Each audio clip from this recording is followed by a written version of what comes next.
barat, kemudian takdir ya hujan ketika ada awan, ya ketika ada mendung, itu semuanya adalah takdirul alam. Takdir yang sudah Allah tetapkan di alam. Kapan gerhana, ya, kapan kemudian komet itu jatuh ke bumi, ya, kemudian kapan manusia bisa turun ke bulan, ya. Takdirul alam adalah takdir yang meliputi seluruh alam semesta. Yang mungkin alam semesta itu Allah memang mengetahui berapa luasnya, berapa dalamnya, yang ilmu kita tidak mampu menggapai tersebut. Kemudian takdir yang kedua adalah takdiru fil lauhil mahfuz, adalah takdir yang sudah Allah tetapkan di lauhil mahfuz, ya. Nun wal qalam bima yasturun, ya, dan demi pena yang sudah kering, wajafi ya, yang sudah kering terhadap takdir yang Allah tetapkan di lauhil mahfuz. Ya, Allah Ta'ala berfirman, ya Allah mayyasha wa yuthbitu wa indahu umul kitab. Allah Maha menghapus apa yang Ia kehendaki, termasuk lauhil mahfuz itu, wa yuthbitu wa indahu umul kitab, atau menetapkannya. Jadi takdir lauhil mahfuz, ya, dari Ibnu Umar radhiyallahu adalah bagaimana ketika seseorang sudah ditakdirkan saqi wa sa'id. Nanti dalam hadis berikutnya dalam Nawawi, seseorang misalnya ditakdirkan saqi wa sa'id, sengsara atau bahagia, itu memang Allah tetapkan di lauhul mahfuz, tetapi takdir tersebut bisa Allah hapus, ya, berdasarkan daripada ayat Ar-Ra'd ayat 39, ya, yang Allah mayyasha wa yuthbit.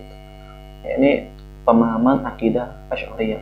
Jadi Al-Imam Ta'ala itu berpemahaman Asy'ariyah dalam pengakuan beliau Allah Ta'ala dan akidah kita berkeyakinan bahwasanya takdir di lauhul mahfuz itu bisa Allah ganti, bisa Allah ubah, bisa Allah tambah, dan berdasarkan ayat tersebut dan nukilan dari para sahabat, ya, atau asar dari para sahabat yang menafsirkan tentang takdir lauhil mahfuz. Ya, ada beberapa faktor yang merubah takdir, ya, banyak kita lihat bahwasanya syariat itu ada takdir yang mengubah takdir lauhil mahfuz. Kemudian takdir yang ketiga, tsalits at-takdiru fil rahim. Dan ini takdir berikutnya yang ketiga adalah takdir ketika seseorang berada di alam rahim. Tentang apa? Tentang dekat di rizkihi, tentang kapan berapa banyak rezeki yang akan diterima, berapa banyak kapan ajalnya, tentang amalnya. Ini adalah takdir di sejak Allah tetapkan di alam rahim. Jadi seseorang sudah ditakdirkan, misalnya takdir seseorang apakah jadi pejabat, jadi biasa, kemudian jadi santri atau jadi kiai dan seterusnya, itu Allah tetapkan. Tetapi manusia itu tidak mengetahui takdirnya, sehingga kita memaksakan diri untuk menjemput takdir kita. Ya, kalau gagal itu takdir, kalau berhasil itu juga takdir dari Allah Subhanahu wa Ta'ala. Kemudian yang keempat, takdir itu suqi maqadir ilal mawaqit. Itu takdir buruk dan takdir baik. Ya, semisal takdir baik dan takdir buruk itu adalah cara kita meraih kebaikan. Misalnya tuh Allah sudah ngasih tahu tentang kewajiban sholat, tapi kita milih untuk tidak sholat, ya, padahal ilmu kita sudah tahu tentang sholat. Maka yang seperti ini adalah orang yang memilih takdir buruk. Orang yang memilih takdir buruk. Seseorang misalnya mengetahui dengan baik Islam, agama yang Allah tetapkan itu hanya Islam, yang lainnya hanya agama ujian, supaya menguji manusia mana yang benar, mana yang salah. Maka takdir seseorang ketika memilih Islam itu adalah takdir yang keempat tadi, takdir as-suqil maqadir lil mawaqit, takdir yang diusahakan dengan usahanya. Ya. Maka keempat takdir tersebut adalah akidah kita, akidah Ahlussunnah wal Jamaah. Kemudian qol Jibril mengucap, "Shadaq, engkau benar Muhammad sallallahu alaihi wasallam. Qala fa akhbirni 'anil ihsan." Maka ceritakan kepadaku, ya, menjelaskan kepadaku anil ihsan, tentang al-ihsan. Al-ihsan di sini adalah bukan hanya tentang kebaikan, Ya, bukan hanya tentang kebaikan, tetapi puncak daripada kebaikan. Ya, ihsan di sini adalah puncak daripada kebaikan. Apa puncaknya? Rasul SAW menjawab, qal antak budallah ka'annaka tarah. Ihsan itu ketika engkau beribadah, menyembah kepada Allah Ta'ala, ka'annaka tarah, seakan-akan engkau melihat Allah Ta'ala. Ya. Ka'annaka tarah di sini para ulama mengatakan bahwasanya muraqabatullah, merasa diawasi oleh Allah Subhanahu wa Ta'ala. Ya. Akidah Ahlussunnah wal Jamaah meyakini bahwasanya melihat Allah ya, tidaklah bisa dilihat disamai dengan melihat fisik ya, yang kita miliki. Ya, jadi kita bukan akidah mujassim yang mengatakan bahwasanya Allah bisa dilihat dengan mata yang mata kita, mata manusia sekarang hidup di dunia. Ya, akidah kita meyakini bahwasanya melihat Allah, ya, kemudian menyaksikan Allah di surga nanti, ya, itu dengan tidak menyamai dengan mata apa yang di dunia. Jadi mata kita, kemudian akal kita itu merasakan adanya Allah, artinya merasa diawasi, merasa Allah melihat Allah Ta'ala, merasa bahwasanya Allah Maha melihat.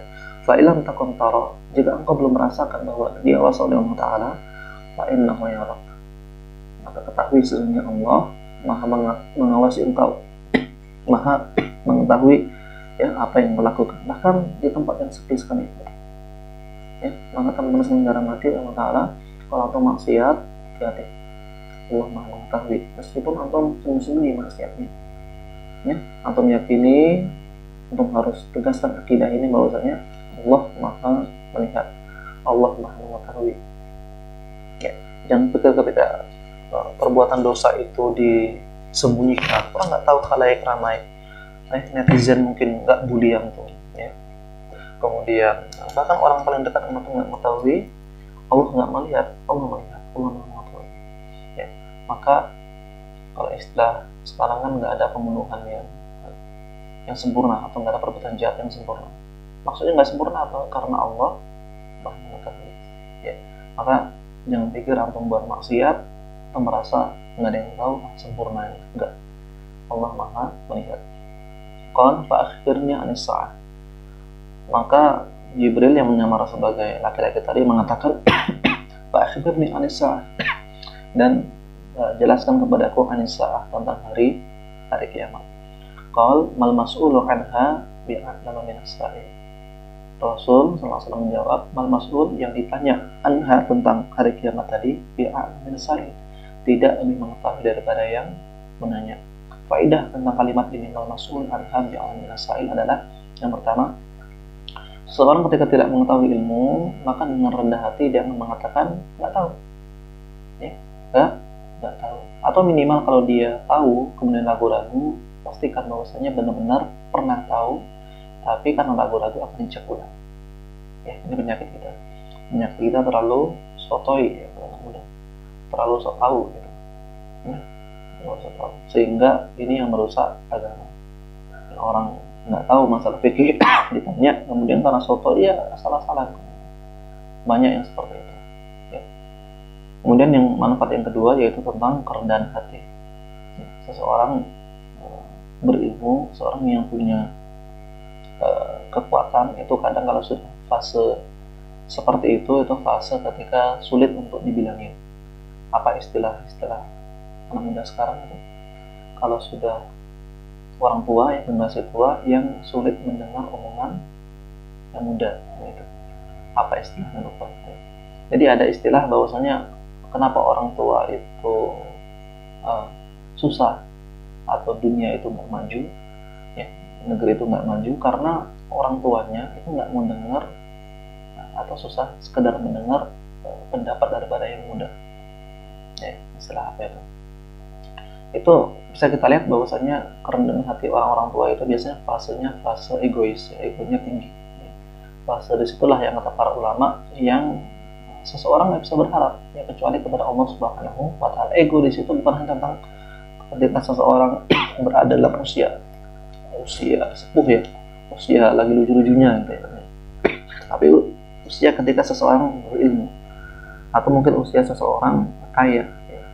Orang misalnya jabat, kenapa pejabat kita itu gitu-gitu aja gitu ya. Karena apa? Jangan mereka nggak mendengar dari rakyatnya yang lebih muda. Kenapa ulama kita sering banding-bandingan ya, kemudian sering ini itu dan seterusnya? Ya karena mereka sulit untuk mendengar ya. Banyak contohnya yang lainnya, ketika orang-orang tua itu sulit mendengar ya, maka tadi yang terjadi adalah ketidakpastian di antara ilmu, ketidakpastian di antara ilmu. Apa maksudnya? Ilmu itu bukan hanya tentang khibrah, tentang pengetahuan, tentang bakat seseorang ya. Ilmu itu bukan tentang itu, tetapi bagaimana kondisivitas dunia.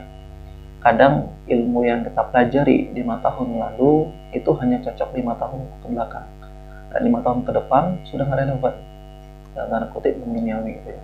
Ilmu teknis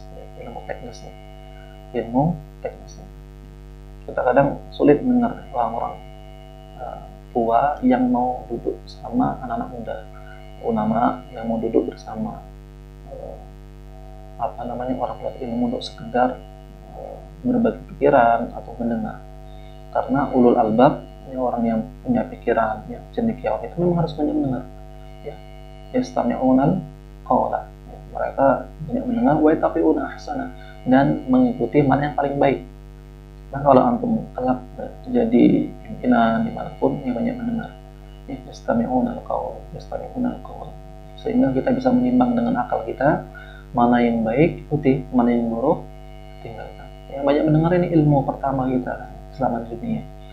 Kita di alam rahim, di alam perut ibu ya, itu mendengar dulu sebelum melihat. Kalau seandainya Allah nggak marohin ya, nggak penyayang, mungkin Allah izinkan untuk melihat dulu sebelum mendengar. Kita keluar dari tempat yang serem gitu ya, dalam jalan yang serem, di tolak bidan yang serem gitu ya.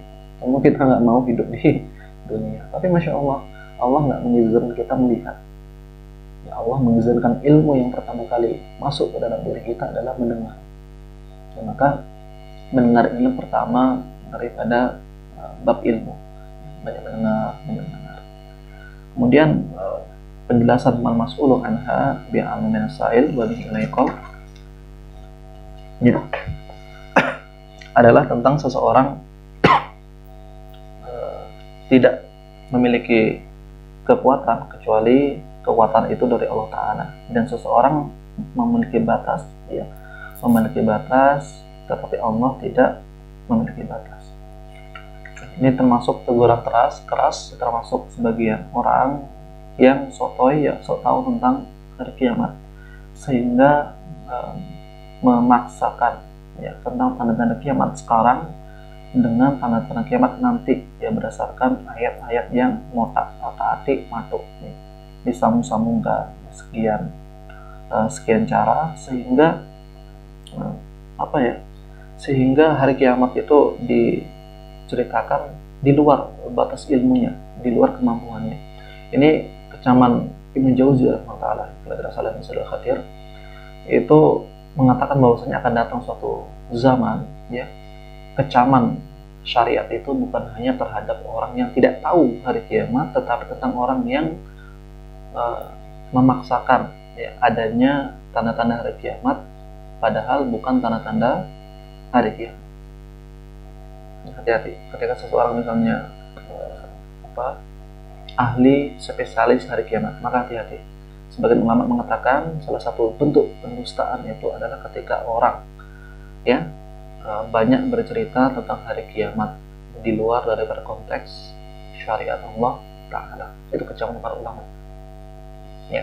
Maka hati-hati untuk jangan sampai mengatakan bahwasanya sungai Efrat seluruh tanda-tanda kiamat, kemudian adanya Burj Dubai, Burj Khalifa, Burj Mekah dan seterusnya tanda kiamat. Enggak. Nanti hadisnya ada di sini adalah tanda-tanda kiamat sughra ya, kecil. Atau mungkin yang lainnya kita tafsirkan sebagai ini akan datang nanti 2022 ya, angin panas dari ini. Ternyata nggak terjadi. Mereka contoh bentuk kedustaan.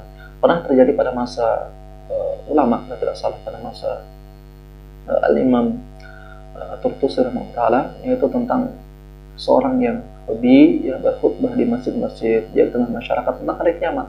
tujuannya baik, tujuannya supaya orang itu misalnya supaya ingat Allah, ya kan, supaya ingat Allah, supaya cepat nyembah, supaya taubat, nggak maksiat, bagus, tapi caranya salah. Ya seperti danzu ya, tujuannya baik tapi caranya salah, itu banyak. Jadi kata para ulama, jauhi pendusta. Selanjutnya pendusta itu ketika orang banyak berbicara hari kiamat. Segitu bermudah dikatakan tempat dajjal, padahal bukan. Ada para ulama salaf kita yang menceritakan tentang segitu bermudah itu tempat dajjal dan seterusnya. Itu hati-hati. Orang yang sering bercerita hari kiamat bisa disebut pendusta, bisa disebut pendusta. Kemudian Rasulullah SAW setelah menjawab pertanyaan Jibril alaihissalam yang menyamar sebagai manusia ini mengatakan bahwasanya qal fa'akhbirni an amaratiha, ya, kalau gitu jelaskan kepadaku tentang amaratiha, tentang tanda-tandanya. Para ulama Imam Nawawi mengatakan tanda di sini adalah tanda-tanda kecil. Tanda-tanda di sini adalah tanda-tanda kecil. Ya. Apa kata Rasulullah SAW? Beliau menjawab bahwasanya qal antalidal amatu rabbataha, ya, antalidal amatu rabbataha, ketika seorang ibu itu melahirkan pimpinan, melahirkan rabbataha, melahirkan raja, yang melahirkan raja. Wa bi ilaiqa, Imam Nawawi berkata bahwasanya kila al-imam yalidu al-muluk fatakunu ummah min jumlatil ra'iyati wa yahmilu an yakuna al-ma'na an shakhsa yastawlidu al-jariyah waladan wa yabi'aha fa yakbiru walad wa yashtari ummaha wa hadha min asyratis sa'ah. Salah satu daripada tanda kiamat kecil itu ketika seseorang ibu, ya, tidak mampu, yang pertama tidak mampu mendidik anaknya, maka ulang-ulang ke anak laki-laki, anak perempuan itu jelaskan bahwasanya ketika sesibuk apapun ibu kita, ya, itu usahakan tangan kita ringan untuk membantu. Jangan sampai ketika ibu antum, ya, itu lagi cucian, lagi ini, antum diam aja, main HP, update status dan seterusnya. Ibu kandung antum seperti itu, jadi capek antum merasa santai. Maka itu penafsiran antalil amatu rabbataha, ibu melahirkan bos, melahirkan tuan. Atau mungkin kalau kita tilik sekarang, ya, seseorang pengen ini pengen itu, maksa orang tuanya, ya, pengen KLX banting pintu, ya, pengen motor Nimax, ya, banting HP, banting perkakas, ya, banting TV, ya, untuk sekedar memaksakan keinginan yang kita inginkan. Atau makna yang berikutnya kata beliau adalah ketika seseorang hamba sahaya, mohon maaf, dihamili tuannya, kemudian melahirkan orang merdeka, ya, maka ibunya tetap budak, tapi anaknya sebagai orang yang merdeka ketika dilahirkan. Itu antalil amatu rabbataha, ketika seorang ibu itu melahirkan bosnya. Wa antal hufat al-umrah, dan ketika melihat al-hufa al-umrah, orang nggak biasa pakai telanjang kaki, alang-alang, ya, hari Asai, yang mereka mengembala asya, itu kambing atau domba, yatatawaluna fil bunyan, berlomba-lomba dalam membangun gedung, ya, membangun tempat tinggal, membangun gedung pencakar langit bahasa kita. Maka para ulama kita sepakat bahwasanya wa antal hufatal umrah alang-alang, seseorang nggak biasa alas kaki, biasa mungkin pakaiannya nggak lengkap, gitu ya. Itu adalah orang-orang Arab zaman dulu yang mereka pekerjaannya adalah mengembala kambing, mengembala domba. Kemudian tiba-tiba mereka, Allah beri kekayaan, keluasan rezeki, sehingga mereka berlomba-lomba dalam membangun gedung pencakar langit. Nah, para ulama menafsirkan inilah tanda-tanda kecil daripada hari kiamat. Maka adanya Burj Khalifah, ya, Mekah nantinya, ya, mungkin gedung tinggi tempat lainnya, itu bisa jadi, ya, berita Rasulullah SAW, tetapi inilah tanda-tanda kiamat, tanda kiamat kecil. Nah, idza alahum al-fuqara, Imam Nawawi menafsirkan hadis ini, dimaksud Allah ini adalah al-fuqara, orang-orang fakir Mekah, orang-orang fakir dari kalangan orang Arab yang mereka fakir ya, tetapi pura-pura untuk kaya. Wala ailu al fakir, dan ail itu biasanya tafsirannya, penjelasannya sebagai orang yang fakir ya. Anak-anak biasanya orang yang suka atau kurang pakaiannya itu bisa orang miskin ya. Beda kayak zaman sekarang yang makin dikit pakaian makin datang mode kaya. Orang zaman dulu makin banyak bajunya, makin tertutup, makin dilihat kaya. Kalau orang yang makin nggak tertutup maka orang nggak kaya. Maka kita lihat bahwa Buddha itu rata-rata mereka bertelanjang, bertelanjang dada ya, laki-lakinya ya, itu bertelanjang dada ya, mengindikasikan bahwasanya mereka sangat al-fakir ya, sangat miskin. Wal ilah al-fakir, dan begitu pun ilah orang yang bertelanjang dan bertelanjang nggak pakai alas itu adalah orang yang fakir. Uri'a bikasr ra'i bil mad yuqalu bihi ri'a wa mar'a wa ziyadah ta bilam manu'an ahlal badiyah wa ashbahim min ahli haja al-faqah yataraquna fil bunyan wa tabsutu al-dunya hatta yatahbahuna fil bunyan.